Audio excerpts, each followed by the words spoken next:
जय श्री कृष्ण दोस्तों। आज की इस पावन वीडियो में हम सुनेंगे एक अद्भुत और हृदय को छू लेने वाली कथा योगिनी एकादशी की, जो पापों को हरने वाली और मोक्ष का द्वार खोलने वाली मानी गई है। एक दिन धर्मराज युधिष्ठिर ने श्रद्धा से भगवान श्री कृष्ण से पूछा, हे वासुदेव, कृपया बताइए, आषाढ़ माह के कृष्ण पक्ष की जो एकादशी होती है उसका क्या नाम है और उसका क्या महत्व है।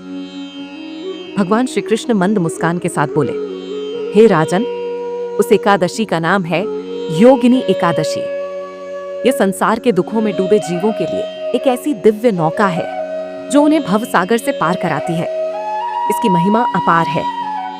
और फिर भगवान ने सुनाई एक कथा जो श्रद्धा, प्रेम, मोह और मोक्ष का अद्भुत संगम है। बहुत समय पहले की बात है। अलकापुरी में कुबेर नामक एक प्रतापी राजा राज्य करते थे। वे भगवान शिव के परम भक्त थे। उनके एक यक्ष सेवक थे, नाम था हेममाली, जिनका कार्य था रोज मानसरोवर से पुष्प लाकर भगवान शिव के पूजन हेतु देना। हेममाली की पत्नी विशालाक्षी अत्यंत सुंदर और आकर्षक थी। एक दिन जब वह पुष्प लाकर लौटा तो पत्नी के मुंह में पड़कर वह अपने कर्तव्य को भूल गया। फूल लेकर सीधा दरबार न जाकर वह घर में ही रुक गया, प्रेम के जाल में उलझा हुआ। उधर कुबेर मंदिर में पूजा के लिए पुष्प की राह देख रहे थे। समय बीत गया, पूजा का शुभ मुहूर्त निकल गया। जब क्रोध से लाल नेत्रों वाले कुबेर को पता चला कि हेममाली अपने कर्तव्य को त्याग कर पत्नी के संग रमण कर रहा है, तो उन्होंने उसे दरबार में बुलवाया। क्रोधित होकर कुबेर बोले, अरे मूर्ख, तूने भगवान शिव की पूजा का अपमान किया है। अब जा, मृत्युलोक में जा और स्त्री वियोग झेल, कोढ़ का कष्ट भोग। श्राप के साथ ही हेममाली स्वर्ग से नीचे गिरा और उसी क्षण उसका शरीर कोढ़ से ग्रसित हो गया। अब न सौंदर्य बचा न सुख। भूख, प्यास और पीड़ा से तड़पता हुआ वह जंगल जंगल भटकने लगा।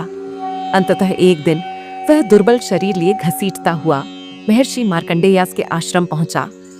आंखों में पश्चाताप के आंसू, दिल में पछतावे की आग। उसने मुनि के चरणों में गिरकर अपने पाप की पूरी कथा सुनाई। मार्कंडेय अर्षि ने उसकी सत्यता, नम्रता और पश्चाताप को देखकर करुणा से कहा, वत्स, तू अब भी उद्धार पा सकता है। आषाढ़ कृष्ण पक्ष की योगिनी एकादशी का व्रत कर। यह व्रत तुझे इस पीड़ा से मुक्त करेगा। हेममाली ने टूटे हुए मन से लेकिन पूरी श्रद्धा के साथ योगिनी एकादशी का व्रत किया। और फिर एक चमत्कार घटा। उसका शरीर एक बार फिर स्वस्थ और निर्मल हो गया। पीड़ा समाप्त हुई, जीवन में फिर से उजास आ गया। कहते हैं, जो कोई इस कथा को श्रद्धा से सुनता या पढ़ता है, वह अपने जीवन के पापों से मुक्त हो जाता है और अंत में भगवान विष्णु के चरणों में स्थान पाता है। तो दोस्तों, यह थी योगिनी एकादशी की यह चमत्कारी, भावपूर्ण और मोक्षदायिनी कथा। अगर आपके हृदय को इसने स्पर्श किया हो तो इसे जरूर साझा करें ताकि यह दिव्यता औरों तक भी पहुंचे। जय श्री हरि।